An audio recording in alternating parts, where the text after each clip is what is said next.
चिड़ैया नन्ही सी चिड़िया अंगना में फिर आ जा रे। नमस्कार, आप देख रहे हैं युग अभियान टाइम्स। मैं हूं आपके साथ एंकर शीतल। आज वर्ल्ड स्पैरो डे है। चिड़िया सिर्फ एक पक्षी नहीं, हमारे बचपन की वो याद है जिसे हर एक बच्चा अपने आंगन में देखा करता था। लेकिन साल दर साल अब चिड़िया जो है उसकी प्रजाति कम होती जा रही है, लेकिन फिर भी वर्ल्ड स्पैरो डे मनाया जाता है। बहुत सारे सवाल हमारे दिमाग में घूमते हैं, ऐसे बहुत सारे पक्षी हैं, पर हम सिर्फ वर्ल्ड स्पैरो डे ही क्यों मनाते हैं? उसके पीछे के क्या कारण हो सकते हैं? और उसी के साथ साथ चिड़िया से जुड़ी बहुत सारी बातें करने के लिए आज युग अभियान टाइम्स में हमारे साथ उपस्थित है वडोदरा के केनाइन ग्रुप के फाउंडर मिस्टर विशाल ठाकुर। आप हमारे साथ आज जुड़े, आपका बहुत बहुत धन्यवाद यहाँ पे आने के लिए और अपना कीमती समय देने के लिए। चिड़िया इतना छोटा सा एक पक्षी है, लेकिन उसकी प्रतिभा बहुत बड़ी है, क्योंकि हम वर्ल्ड स्पैरो डे मनाते हैं। उसी के साथ साथ जो है ये दिन को मनाने की शुरुआत कहाँ से हुई और इसको कहाँ कहाँ किस तरीके से मनाया जाता है? चिड़िया जो है, आपने जैसे बताया कि वो हमारे कल्चर से जुड़ा हुआ है, हमारे बचपन से जुड़ा हुआ है।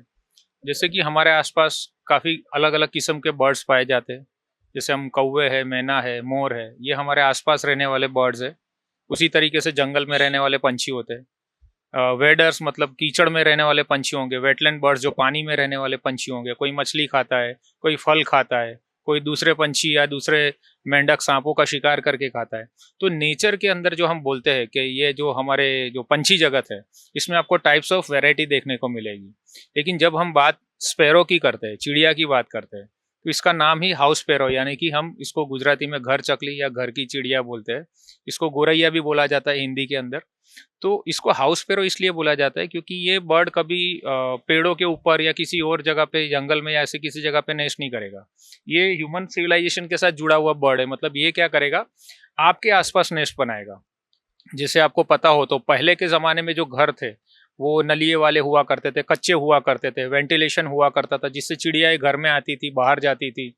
और हमारा भी एक उससे बहुत अच्छा जुड़ाव था, लगाव था। हम उसके लिए दाना पानी उसकी व्यवस्था करते थे।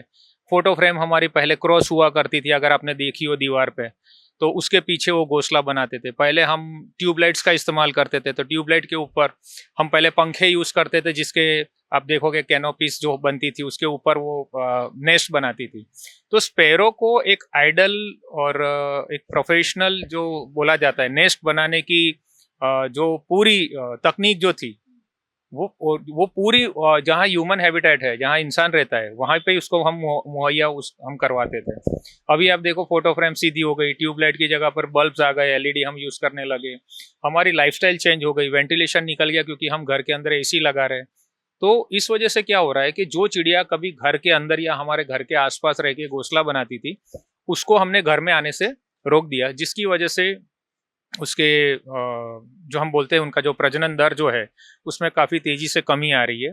खुले में ये कहीं नेस्ट नहीं कर पाती है क्योंकि ये आसानी से किसी भी शिकारी पंछी या जानवर का शिकार बन सकती है। तो ऐसे बहुत सारे रीजंस है जिसकी वजह से चिड़ियाएँ कम हो रही है। और जैसे कि आपने बताया कि ये इवेंट कैसे स्टार्ट हुई, तो 20 मार्च 2010 को नेचर फॉरएवर सोसाइटी के जो संस्थापक हैं मोहम्मद दिलावर, जो दिल्ली से है, उन्होंने उनको पता लगाया उनके रिसर्च में कि चिड़ियाओं की आबादी पे काफ़ी तेज़ी से कमी आ रही है। उसके पीछे काफ़ी सारे खतरे जो बने हैं, उसके सॉल्यूशन के लिए उन्होंने 10th जो 2010 में 20 मार्च को पहले वर्ल्ड हाउस स्पैरो डे उन्होंने हाउस स्पैरो डे स्टार्ट किया था। लेकिन वो स्पैरो इवेंट्स का ग्लोबली इतना बड़ा इम्पैक्ट हुआ कि नेक्स्ट ईयर 2011 में उसको ग्लोबल इवेंट बनाया गया। ये फर्स्ट इवेंट है जिसको वर्ल्ड ने एक्सेप्ट किया हुआ है। ना सिर्फ भारत की चिड़िया है, लेकिन हमारे आसपास या दूसरे कॉन्टिनेंट्स में रहने वाली जो स्पैरोज है उनका भी संरक्षण हो, इसीलिए फिर उसको 2011 में उसका नाम बदल के वर्ल्ड स्पैरो डे कर दिया गया। साथ ही में जैसे आपने कहा कि चिड़िया जो है उनकी तादाद बहुत कम होती जा रही है, तो क्या ये मॉडर्न डेवलपमेंट है वो कहीं ना कहीं जिम्मेदार है ये स्पैरो की जो प्रजाति है उसको कम होने के लिए? मॉडर्न डेवलपमेंट, आर्किटेक्चर्स, जो हमारे इंफ्रास्ट्रक्चर में जो चेंजेस आए हैं, दूसरा, पहले क्या होता था कि हमारे पहले के अगर आपने घर देखे हो तो घर के बरामदे जो हुआ करते थे उसमें मिट्टी हुआ करती थी। तो आपने देखा होगा चिड़िया को मिट्टी में नहाना पसंद है, उसको पानी में नहाना पसंद है। अब हमने क्या किया, उस मिट्टी की जगह पर हम लोगों ने उसको पक्का कर दिया, सीमेंट लगा के पक्का कर दिया। और सेकेंड थिंग, मैंने आपको बताया कि वेंटिलेशन नहीं है, चिड़िया घर में अंदर नहीं आ पा रही है। अगर घर में आ भी रही है तो कचरा, घास की वजह से हम उसको कचरा समझ के उसको घोंसला नहीं बनाने दे रहे। तो ऐसी बहुत सी चीज़ है जिसकी वजह से चिड़ियाओं को प्रॉब्लम हो रही है। सेकेंड थिंग कि गार्डन का कॉन्सेप्ट है, तो हम लोगों ने क्या किया कि पहले हमारे आसपास जो नेचुरली जो नेटिव स्पीसीज के प्लांट्स हुआ करते थे, ग्रास हुआ करती थी, अब हमने क्या किया है कि सारा एक्सोटिक कर दिया है। हम घास भी एक्सोटिक लगाएंगे, हम गार्डन में प्लांट्स भी एक्सोटिक लगाएंगे। तो जिस घास से वो घोंसला बनाती थी, वो घास, वो मटेरियल उसको नहीं मिल रहा है। जो प्लांट्स के ऊपर कीड़े पकड़ के वो अपने बच्चों को खिलाती, उस तरीके के प्लांट्स हम नहीं लगा रहे। तो उस वजह से भी स्पैरो को काफ़ी सारी प्रॉब्लम्स हो रही है। साथ ही में जैसे स्पैरो को बचाने के लिए बहुत सारे अभियान अलग-अलग तरीके से काम करते हैं। हमारे शहर में भी हमने देखा है, वडोदरा में भी बहुत अलग-अलग अभियान होते हैं और स्पेशली 20 मार्च को अलग-अलग जगह पे अलग-अलग इवेंट्स होते हैं। तो क्या आपको लगता है कि जहाँ ये सारे इवेंट हो रहा है वो यूज़फुल है स्पैरो की प्रजाति को बचाने के लिए?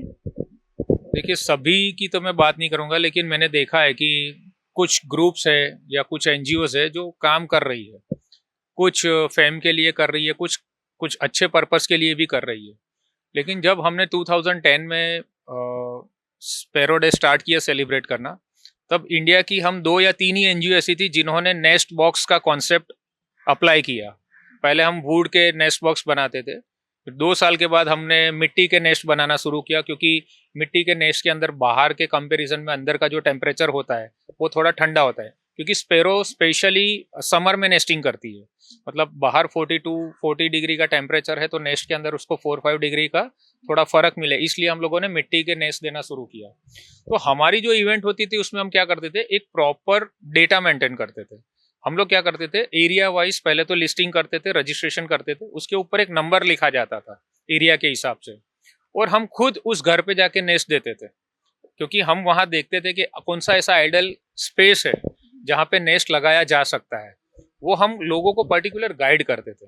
अभी की इवेंट क्या हो गई है, वो 1, 2 या 3 घंटे की हो जाती है। सुबह को आते हैं, बॉक्स आप दे रहे हो, और वो भी क्या होता है कि हम लोग वो पेपर के बने हुए बॉक्स दे रहे हैं जो ज़्यादा टाइम सर्वाइव नहीं कर सकते। उसको कोई भी शिकारी जानवर तोड़ सकता है, नुकसान पहुंचा सकता है, पानी में वो भीग सकता है। और दूसरी चीज़ क्या होती है कि कोई भी बर्ड के बच्चों की खासियत ये होती है कि वो अपने माँ बाप से भी 2-3 गुना बड़े हो जाते हैं जब उनका फीडिंग होता है तब। तो उसकी वजह से उसका वेट बढ़ जाता है, ओवर वेट हो जाता है, जिसकी वजह से नेस्ट के फटने की भी पॉसिबिलिटी रहती है। तो हम लोग जो नेस्ट बॉक्स लगाते थे उसमें हम लोग लोगों से ये भी अपील करते थे कि अगर आपके यहाँ स्पैरो ने नेस्ट किया है तो आप हमको इन्फॉर्म करें। तो हमारे पास ऐसे प्रॉपर डेटा है कि जिसमें नेस्टिंग हुआ है, स्पैरो ने किया है, स्पैरो के सिवा भी बर्ड्स ने नेस्टिंग किया है, जैसे बुलबुल ने किया हुआ है, या फिर ब्राह्मणी मैना है, उसका भी हमको नेस्टिंग मिला है। हमको दूसरे कुछ स्पीसीज के बर्ड्स है, जैसे मैगपाई रोबिन का नेस्टिंग मिला है, इंडियन रोबिन का नेस्टिंग मिला है। तो आप एक पर्टिकुलर वे में अगर इवेंट करेंगे, हमारी इवेंट 20 मार्च की नहीं होती, हमारी जो इवेंट होती है वो पूरे साल की होती है। कभी भी हमको रिक्वायरमेंट आती है नेस्ट की, तो अभी तो हम नेस्ट डिस्ट्रीब्यूट नहीं करते, लेकिन जो भी हमसे जो कनेक्टेड एनजीओ जो अच्छा काम कर रही है, हम उनको उनका नंबर दे के नेस्ट बॉक्स तो दिलवा ही देते। और साथ साथ में अभी भी हमारे पास डेटाज है। जैसे आप बड़ौदा की बात करोगे तो बड़ौदा में सबसे अच्छी स्पैरोस आपको रिंग रोड एरिया में देखने को मिलेगी, जो आउटर का एरिया है। और अगर आप सिटी के अंदर की बात करोगे तो एक तो ये आपका जो अलकापुरी वाला एरिया हो गया, जहाँ अभी भी ग्रीनरी ज़्यादा है, MS यूनिवर्सिटी वाला एरिया हो गया, और TP13 वाला जो एरिया हो गया, ओल्ड पादरा रोड का अंदर वाला जो तांदलजा वाला एरिया हो गया। ऐसे एरियाज में आपको अभी भी स्पैरोस देखने को मिलेगी। और ये डेटा आपको कब मिला, जब आपने पर्टिकुलर स्पैरो के लिए इनिशिएटिव लेके काम किया। अगर आप बॉक्स दे के छोड़ दोगे तो लोगों को यही नहीं पता कि बॉक्स लगाना कहाँ है। अभी भी लोग बॉक्स ले जाके पेड़ पे लटका देते। अगर स्पैरो पेड़ों पे ही नेस्ट कर रही होती तो ये इवेंट की जरूरत ही नहीं होती। तो आप जब कोई भी इवेंट कर रहे हो, किसी भी एनिमल या किसी भी स्पीसीज को लेके, या कोई भी एनवायरमेंट इवेंट, तो आपके पास जो पार्टिसिपेट आ रहे हैं या जो लोग आ रहे हैं, तो आपकी रिस्पॉन्सिबिलिटी है कि आप उनको प्रॉपर इंफॉर्मेशन दे, तभी जाके वो इवेंट का जो मकसद है वो फुलफिल होगा। साथ ही में हम बहुत सारे मूवीज़ में देखते हैं, बहुत सारी एड्स में भी कई बार देखते हैं। कि ये जो 5G नेटवर्क आ रहा है, 4G नेटवर्क आ रहे हैं, या फिर ये जो वाईफाई सिग्नल्स हर जगह जो वाईफाई लगाते हैं, क्या उनसे स्पैरो को या फिर और जो छोटे छोटे पंछी हैं उन लोगों को वाकई में दिक्कत आती है, या उन लोगों की हार्ट रेट कम होती है, उनको फ्लाई करने में परेशानी होती है? इस बात में कितनी सच्चाई है? देखिए, असर तो हर किसी पर होता है, आप पे भी हो रहा है, मुझ पे भी हो रहा है, क्योंकि हम रेडिएशन के बीच में जी रहे हैं। हमारा जो भी टेक्नोलॉजी हम यूज कर रहे हैं वो पूरी रेडिएशंस की वजह के बीच में ही है, और उसी से ही हम लोग अभी सारी टेक्नोलॉजी का यूज कर रहे हैं। तो सीधी बात है कि इससे अगर आप बर्ड्स की अगर आप बात करें तो एक पिजन को आप यहाँ से लेके कहीं भी जाके छोड़ दो, वो उड़कर वापस अपनी ही जगह पर आएगा। उसका रीजन क्या होता है कि काफी बर्ड्स है, जैसे माइग्रेटरी बर्ड्स हो गए या काफी सारे ऐसे रेसिडेंटल बर्ड्स है जो नॉर्थ पोल और साउथ पोल को मेजर करके अपनी दिशा और अपना प्रवास की जो जगह है वो डिसाइड करते हैं। ठीक है, तो जब उसके बीच में आपके रेडिएशंस के सिग्नल आते तो उससे कई बार ऐसा भी रिसर्च में पता चला है कि पंछी अपने रास्ता भटक गए, उनको कहीं और जाना था, वो कहीं और चले गए, वहां जाने के बाद वो थक गए, वापस फ्लाइट नहीं ले पा रहे, उनको फूड नहीं मिला, पानी नहीं मिला, और सैकड़ों की तादाद में वो पंछियों ने वहीं पे जान अपनी छोड़ दी। तो ये सारी चीजें तो हो ही रही है, हर किसी पर उस पर इफेक्ट कर रहा है। और स्पैरो तो बहुत छोटा पंछी है, तो हो सकता है ना कहीं उसके ऊपर रेडिएशन का इफेक्ट हो रहा हो, बट हाँ उसके ऊपर एक प्रॉपर रिसर्च हो, अगर उसका कोई पेपर पब्लिश है कि रेडिएशन से स्पैरो या बर्ड्स पे कितना इफेक्ट हुआ है, तो वो हम एज अ प्रूफ मीडिया के थ्रू से पब्लिक तक पहुंचा सकते हैं।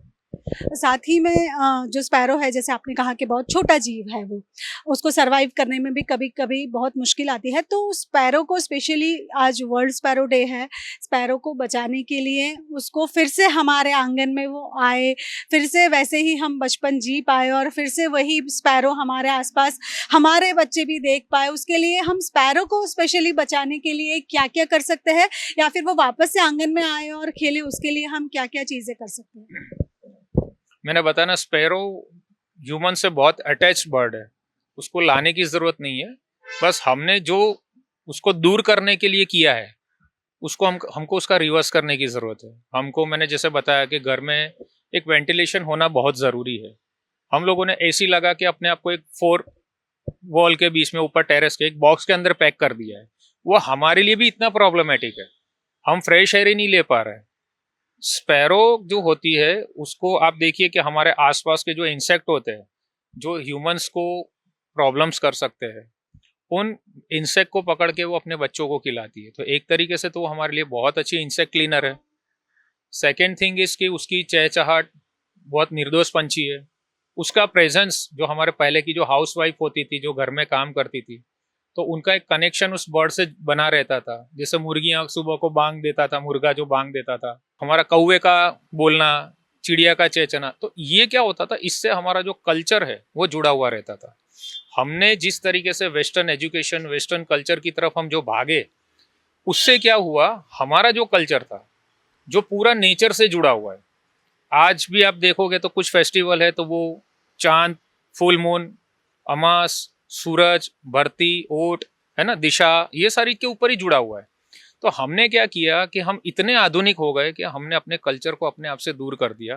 तो जैसे ही कल्चर हमसे दूर हुआ, तो जो कुत्ता, कभी हम एक रोटी गाय की, कुत्ते की निकालते थे, आज हम उसी गाय और उसी कुत्ते को मारने लगे, है ना। हम बिल्लियों के, पहले कभी ऐसा होता था कि कुत्ते ने बच्चे ही दे दिए तो हम उसके लिए घी वाला शीरा बना के देते, तो ये हमारा कल्चर था। आज हम क्या कर रहे हैं, कुत्ता भौंक रहा है तो हम कॉर्पोरेशन में कॉल करके बोलते हैं उसको यहाँ से ले जाओ। गाय रोड पे दिख रही है तो हम उसको बोलते हैं यहाँ से हटा लो। तो हमने क्या किया, डेवलप तो हुए, लेकिन साथ साथ में जो हमारी नेचर के लिए जो सिविक सेंस थी वो हमने खो दी है। तो लोगों से तो मैं यही कहूँगा कि यही है, नेचर है तो हम लोग हैं, ठीक है। बाकी आप भी देख रहे हो कि अभी जो टेम्परेचर जितना तेजी से बढ़ रहा है, ठीक है, अगर हमने अभी भी नेचर को बैलेंस नहीं किया, अभी भी अगर हम लोगों ने नेचर को समझने की कोशिश नहीं की, हमारे आसपास के एनिमल्स को हमने अगर एक्सेप्ट नहीं किया, तो इससे आगे आने वाले टाइम पे बहुत बड़ा खतरा हो सकता है। देखिए, स्पीशीज तो क्या है, अर्थ के ऊपर आती है जाती है, कोई एक्सटिंक्ट होगी, किसी का एवोल्यूशन होगा, लेकिन एक बार हम खत्म हो गए ना, फिर हमारी प्रजाति दोबारा इस धरती पे नहीं आ पाएगी।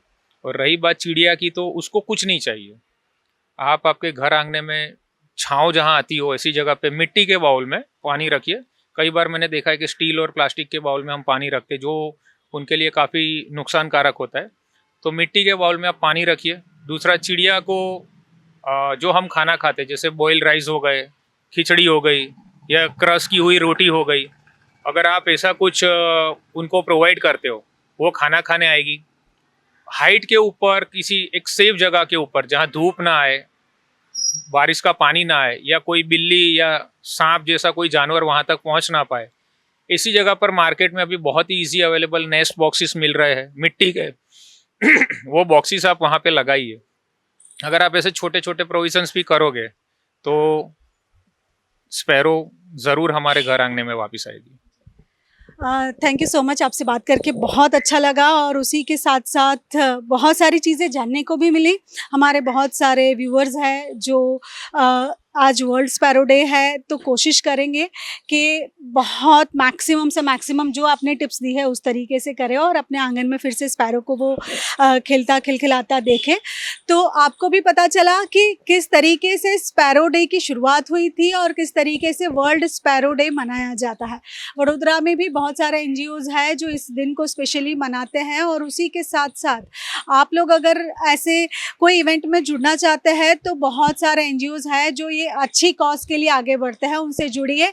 और अपने आंगन में फिर से चिड़िया को चहचहाता देखना चाहते हैं तो उनके लिए घर के बाहर मिट्टी के बर्तनों में पानी ज़रूर रखिएगा, उसको कभी मत भूलिएगा। अभी के लिए बस इतना ही। देखते रहिए युग अभियान टाइम्स। तब तक के लिए मुझे और विशाल ठाकुर जी को इजाज़त दीजिए। नमस्कार।